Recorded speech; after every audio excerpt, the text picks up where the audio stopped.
राह से धर्म की हटाने वाला कौन, सतियों को सत से डिगाने वाला कौन। साल था 1957। फिल्म जन्म जन्म के फेरे रिलीज हुई। यह फिल्म म्यूजिकल हिट साबित हुई। ये है जन्म जन्म के फेरे। इस फिल्म के एक गीत जरा सामने तो आओ छलिए ने जैसे उस दौर में तहलका मचा दिया। जरा सामने तो आओ चलिए। इस गीत की लोकप्रियता का अंदाजा इसी से लगाया जा सकता है कि आज भी यह मंदिरों में भजन के तौर पर गाया जाता है। इस गीत के लेखक थे पंडित भरत व्यास जी। इस गीत के पीछे भी एक अनोखा ही किस्सा है। दरअसल पंडित भरत व्यास जी के बेटे श्याम सुंदर व्यास थे। वे इतने संवेदनशील थे कि किसी बात पर नाराज होकर घर छोड़कर चले गए।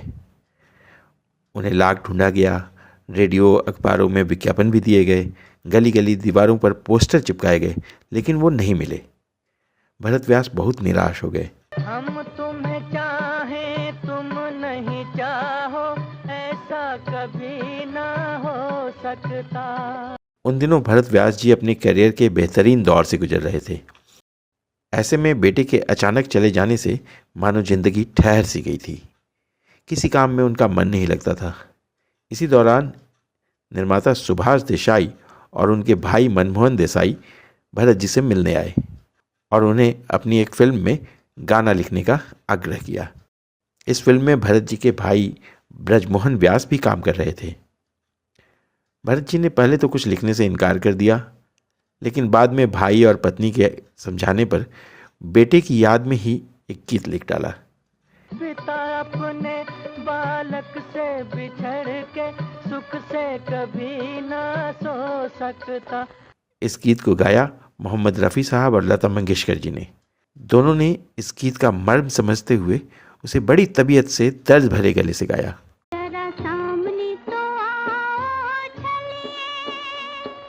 लेकिन अफसोस कि बेटा फिर भी न लौटा। उधर व्यास जी ने हिम्मत नहीं हारी। अगली फिल्म रानी रूपमती में उन्होंने एक और दर्द भरा गीत लिखा। उस गीत के बोल थे, आ लौट के आजा मेरे मीत, तुझे मेरे गीत बुलाते हैं। इस गीत में भी बहुत दर्द था और कशिश थी, जिसे व्यक्त किया महान गायक मुकेश जी ने अपनी आवाज में।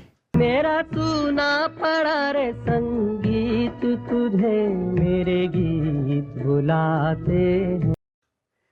इस बार व्यास जी की दुआ काम कर गई और बेटा घर लौट आया।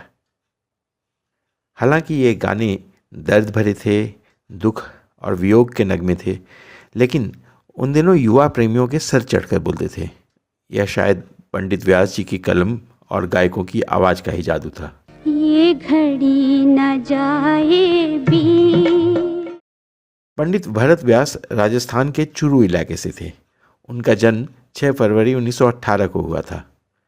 कोलकाता से बीकॉम की पढ़ाई करने के बाद वे 1943 में पहले पूना गए और फिर वहाँ से मुंबई पहुँचे।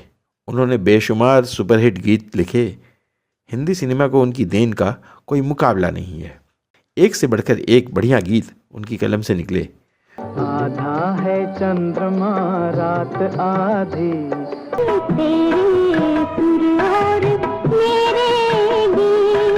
ये कौन चित्रकार है, ये कौन चित्रकार।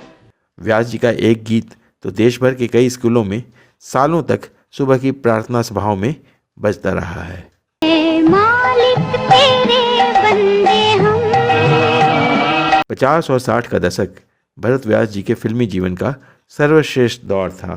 4 जुलाई 1982 को भरत व्यास जी का निधन हो गया, लेकिन उनकी यादें आज भी भारतीय गीत संगीत जगत पर हावी हैं। दिल का खिलौना है टूट गया।